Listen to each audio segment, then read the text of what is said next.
Le champagne était encore froid dans mon frigo quand je les ai entendus. J'avais reçu ma promotion ce matin-là. Directrice marketing senior à 32 ans. La plus jeune de l'histoire de l'entreprise à atteindre ce poste. J'avais travaillé comme une folle pendant 6 ans, enchaîné les nuits blanches, sacrifié mes week-ends et mes vacances. Refusé des rendez-vous parce que j'avais des présentations à préparer. Raté des anniversaires parce que les délais n'attendaient personne. Et enfin, tout cela avait porté ses fruits. Pour une fois, j'étais rentrée tôt, prête à célébrer. Peut-être appeler quelques amis ceux qui étaient restés malgré toutes mes soirées de décompression en pleurs.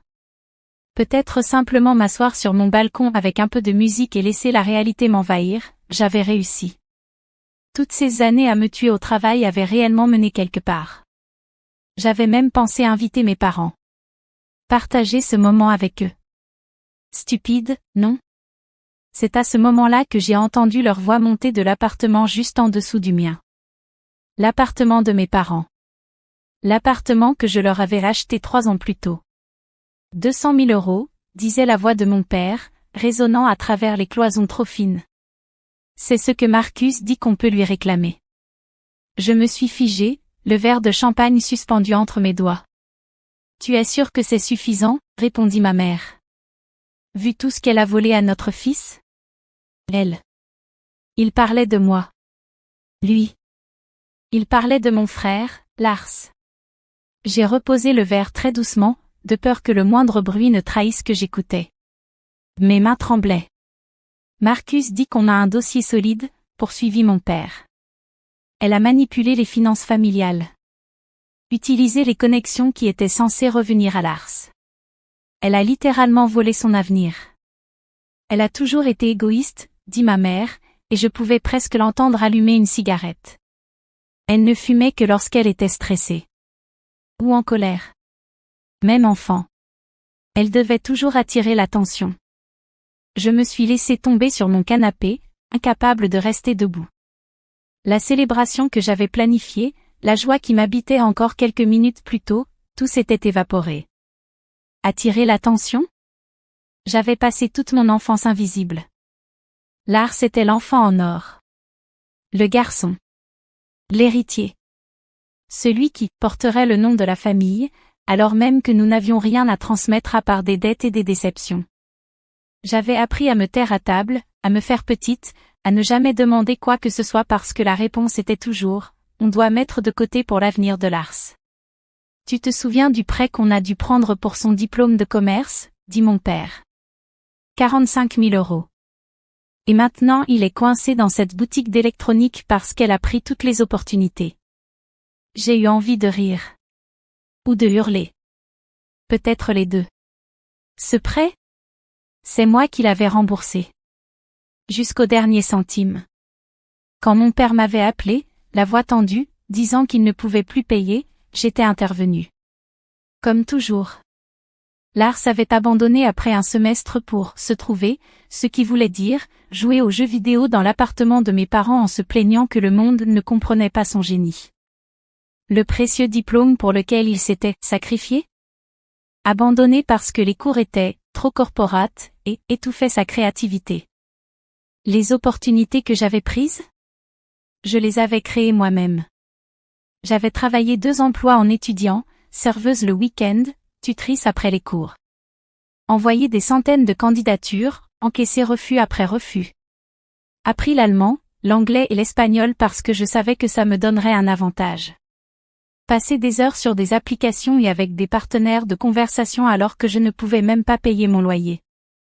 Construit mon réseau seul, en assistant à chaque événement, en établissant des contacts, en relançant, en me mettant en avant même quand le syndrome de l'imposteur me paralysait. Personne ne m'avait rien donné. Lars, lui, attendait que tout lui tombe dessus. Et quand ça n'arrivait pas, c'était ma faute. Quand ses candidatures échouaient, c'était parce que j'avais épuisé la chance familiale. Quand ses relations se terminaient, c'était parce que je le faisais paraître mal par comparaison. Quand il manquait d'argent, c'était parce que je n'aidais pas assez la famille. L'avocat dit qu'on a un dossier solide, reprit ma mère. Surtout avec l'histoire de l'appartement. Oui. Elle nous a manipulés pour qu'on signe les droits. Nous a fait croire que c'était un cadeau. Marcus a expliqué, ces histoires où les enfants forcent leurs parents à prendre des décisions financières qu'ils ne comprennent pas. Ma gorge s'est serrée. Mes mains tremblaient pour de bon. J'avais acheté cet appartement comptant 280 000 €. Je l'avais mis à leur nom pour qu'ils aient enfin un foyer stable. Un vrai foyer. Un endroit où ma mère pouvait planter des fleurs sur un balcon, comme elle en rêvait depuis 20 ans. Où mon père pouvait aménager un coin atelier. J'avais pleuré en leur donnant les clés, persuadée que j'avais enfin fait quelque chose qui les rendrait fiers de moi. Que j'étais une bonne fille. Et maintenant, j'avais manipulé mes parents?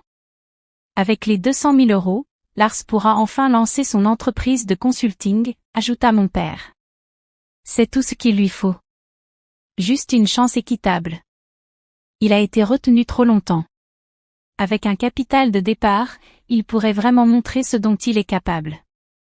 Elle lui a volé son avenir, répéta ma mère, comme si elle s'entraînait pour le tribunal. Notre pauvre garçon. Il aurait pu tellement réussir si elle n'avait pas tout pris. Tu te rappelles comme il était brillant à l'école? Tout le monde disait qu'il avait tellement de potentiel. Le pauvre garçon avait 35 ans et n'avait jamais gardé un emploi plus de 8 mois. Son potentiel était devenu un refrain familial, toujours imminent, toujours sur le point d'exploser, toujours dépendant de moi. Je suis restée assise là pendant ce qui m'a semblé être des heures, à les écouter planifier. À les écouter réécrire l'histoire. Ils avaient déjà parlé à un avocat, Marcus, peu importe qui c'était. Déjà décidé que je leur devais de l'argent. Déjà convaincu que tout ce que j'avais accompli avait été, d'une façon ou d'une autre, arraché à Lars. Que la réussite était une ressource limitée et que je l'avais égoïstement monopolisée. Le pire? Ils y croyaient vraiment. Dans leur esprit, il n'y avait qu'une quantité fixe de succès disponible pour leurs enfants. Une bourse, un bon emploi, une chance d'avoir une vie décente. Et j'avais été gourmande. J'en avais pris plus que ma part. Si je n'avais pas réussi, alors Lars l'aurait fait. Comme si l'univers fonctionnait sur une sorte de balançoire cosmique où la montée de l'un condamne automatiquement la chute de l'autre. Peu importait que j'aie payé leur loyer avant même de pouvoir payer le mien. Peu importait que je leur ai acheté des courses pendant que Lars dépensait son salaire en matériel de gaming et en basket en édition limitée. Peu importait que j'ai payé les soins dentaires de mon père 3 000 € pour des implants, ou les nouvelles lunettes de ma mère, ou la machine à laver qui avait rendu l'âme, ou encore les réparations de voitures qui arrivaient toujours au pire moment. Peu importait que j'ai été leur filet de sécurité pendant des années, celle qu'ils appelaient quand les factures arrivaient et que les comptes étaient à découvert. Rien de tout cela ne comptait. Parce qu'au fond, j'avais commis le pire des crimes, j'avais réussi là où leur fils avait échoué. Et ça, ils ne me le pardonneraient jamais. Je regardais autour de mon appartement. Mon magnifique appartement que j'avais décoré seul, payé seul, gagné seul. La bibliothèque que j'avais rassemblée à 2 heures du matin après une journée exténuante. Les œuvres d'art que j'avais amassées petit à petit auprès d'artistes locaux. Le petit coin lecture près de la fenêtre où j'avais passé tant de dimanches matins. Cet endroit où, pour la première fois, j'avais eu l'impression d'avoir vraiment réussi. Où je m'étais sentie en sécurité. Et là, j'ai réalisé quelque chose qui m'a transpercé la poitrine, j'avais acheté l'appartement juste en dessous pour mes parents précisément afin d'être proche d'eux. Pour pouvoir vérifier qu'ils allaient bien. Pour pouvoir aider aux moindres besoins. Pour pouvoir dîner avec eux le dimanche. Pour pouvoir être une famille. À quel point avais-je été naïve. Je n'ai pas dormi cette nuit-là. Je suis restée sur mon canapé, à regarder les lumières de la ville scintiller à travers la fenêtre, à penser à tout. Repassant ma vie entière comme un film que l'on a trop vu, mais que l'on comprend réellement pour la première fois seulement maintenant. Je repensais au jour où ma mère m'avait dit de ne pas perdre mon temps à postuler à l'université parce que, les filles n'ont pas besoin d'autant d'études. Où elle m'avait conseillé d'apprendre quelque chose de pratique, comme la coiffure ou les soins infirmiers. Quelque chose qui m'aiderait à trouver un mari. Au jour où mon père m'avait emprunté 5 000 € pour des réparations urgentes de voiture, avant d'acheter un nouvel ordinateur portable à Lars la semaine suivante. Quand je lui avais demandé des explications, il s'était fâché. M'avait dit que la famille aide la famille sans garder de compte. À tous ces Noëls où Lars recevait les cadeaux chers, les vestes de marque, les derniers téléphones, les consoles de jeux, pendant que je recevais des choses pratiques, comme des produits ménagers, des torchons, et une fois, un aspirateur. Tu dis toujours que tu en as besoin, avait commenté ma mère joyeusement, pendant que Lars déballait sa nouvelle montre connectée. À tous ces dîners de famille où mes réussites recevaient à peine un « c'est bien », alors que les candidatures de Lars à des petits jobs étaient célébrées comme des prix Nobel. Une fois, j'avais mentionné une augmentation, et mon père avait littéralement changé de sujet pour parler d'un entretien que Lars devait passer. Entretien auquel il ne s'était jamais présenté parce qu'il ne vibrait pas avec la culture de l'entreprise. J'avais passé 32 ans à essayer de gagner leur amour, leur fierté, leur respect. Et eux, pendant 32 ans, avaient rendu parfaitement clair que rien de ce que je ferais ne serait jamais suffisant. Parce que je n'étais pas lui. Quand le soleil s'est levé, j'avais pris ma décision. Une décision à la fois terrifiante et libératrice, comme sauter d'une falaise et découvrir qu'on s'est volé. J'ai allumé mon ordinateur et j'ai commencé à taper. J'ai transféré de l'argent. Passé des appels à des avocats, des comptables, des agents immobiliers. Envoyé des emails avec des objets polis mais définitifs. J'ai travaillé avec la même intensité méthodique qui m'avait valu ma promotion. La même énergie qui avait construit ma carrière servait maintenant à démolir ma vieille vie, morceau par morceau. À midi, j'avais terminé. J'ai pris une feuille de papier, écrit 4 phrases dessus, et je les déposais sur leur table de cuisine. J'avais encore la clé de leur appartement. L'appartement que je leur avais acheté. Je suis entré pendant qu'ils étaient sortis, sûrement en train de voir leur avocat pour planifier ma destruction. Puis je suis remonté chez moi, j'ai fait 2 valises, et je suis parti. Je n'ai pas pris grand-chose. Je n'en avais pas besoin. L'essentiel était déjà numérisé, ou n'avait plus d'importance. Je me suis rendu à l'aéroport et j'ai pris un vol pour Hambourg, où le bureau nord de mon entreprise me suppliait de déménager depuis 1 an. J'avais toujours refusé parce que je ne voulais pas quitter ma famille. Comme les choses changent vite. Mon téléphone a commencé à sonner vers 15 heures. Ma mère. 12 appels manqués. Mon père. 8 appels manqués. Lars. 3 appels manqués. Même en crise, il ne faisait jamais trop d'efforts. Puis les messages vocaux ont commencé. Qu'est-ce que tu as fait? C'est de la folie. Tu n'as pas le droit. Nous sommes tes parents. Comment peux-tu être aussi égoïste? Celui-là m'a fait éclater de rire dans le salon de l'aéroport. J'étais égoïste. Je mis mon téléphone en silencieux et commandai un verre de vin. 3 jours plus tard, j'écoutais enfin tous les messages. Ma mère, hystérique. La banque a appelé. Ils ont dit que l'appartement est en train d'être vendu. Tu n'as pas le droit de faire ça. C'est notre maison. Mon père, furieux. Je savais que tu pouvais être rancunière, mais là, c'est inimaginable. Tes propres parents. Lars, perdu. Maman et papa paniquent à propos d'un truc avec l'appartement? Tu peux les appeler? Ils me rendent fou. Puis encore mon père, la voix tremblante. S'il te plaît. Il faut qu'on parle. Ne fais pas ça. On peut régler ça. Mais le message qui m'a touché, c'était celui de ma mère, tard le soir, la voix minuscule. J'ai trouvé ton mot. C'est vraiment comme ça que tu veux nous laisser? Le mot.